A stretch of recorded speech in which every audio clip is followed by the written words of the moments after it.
आप सबको जय मसीह की। आज तारीख है 30/9/2025 और हम सुबह का वचन पढ़ेंगे। हम पढ़ेंगे इफिसियों की पुस्तक और उसका 3 अध्याय। इस कारण मैं पौलुस जो अन्य जातियों के लिए मसीह यीशु का बंदी हूँ, यदि तुमने परमेश्वर के उस अनुग्रह के प्रबंध का समाचार सुना हो जो तुम्हारे लिए मुझे दिया गया, अर्थात यह कि वह भेद मुझ पर प्रकाशन के द्वारा प्रकट हुआ, जैसे मैं पहले ही संक्षेप में लिख चुका हूँ, जिससे तुम पढ़कर जान सकते हो कि मैं मसीह का वह भेद कहाँ तक समझाता हूँ जो अन्य मनुष्यों की संतानों को ऐसा नहीं बताता गया था, जैसे कि आत्मा के द्वारा अब उसके पवित्र प्रेरितों और भविष्यवक्ताओं पर प्रकट किया गया है,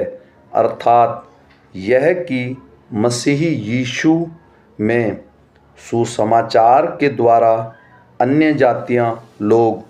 मीरास में साझी और एक ही देह के और प्रतिज्ञा के भागी हैं। मैं परमेश्वर के अनुग्रह के उस दान के अनुसार जो उसकी सामर्थ के प्रभाव के अनुसार मुझे दिया गया, उस सुसमाचार का सेवक बना। मुझ पर तो जो सब पवित्र लोगों में से छोटे से भी छोटा हूँ, यह अनुग्रह हुआ कि मैं अन्य जातियों को मसीह के अगमय धन का सुसमाचार सुनाऊं और सब पर यह बात प्रकाशित करूं कि उस भेद का प्रबंध क्या है जो सबके सृजनहार परमेश्वर में आदि से गुप्त था, ताकि अब कलीसियाओं के द्वारा परमेश्वर का विभिन्न प्रकार का ज्ञान उन प्रधानों और अधिकारियों पर जो स्थानीय स्वर्गीय में है प्रकट किया जाए, उस सनातन मनसा के अनुसार जो उसने हमारे प्रभु यीशु मसीह में की थी, जिसमें हम को उस पर विश्वास करने से साहस और भरोसे के साथ परमेश्वर के निकट आने का अधिकार है। इसलिए मैं विनती करता हूँ कि जो क्लेश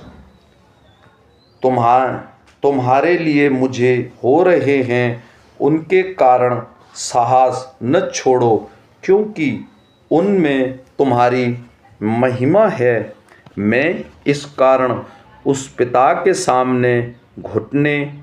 टेकता हूँ, जिससे स्वर्ग और पृथ्वी पर हर एक घराने का नाम रखा जाता है, कि वह अपनी महिमा के धन के अनुसार तुम्हें यह दान दे कि तुम उसकी आत्मा से अपने भीतरी मनुष्यत्व में सामर्थ पाकर बलवंत होते जाओ और विश्वास के द्वारा मसीह तुम्हारे हृदय में बसे,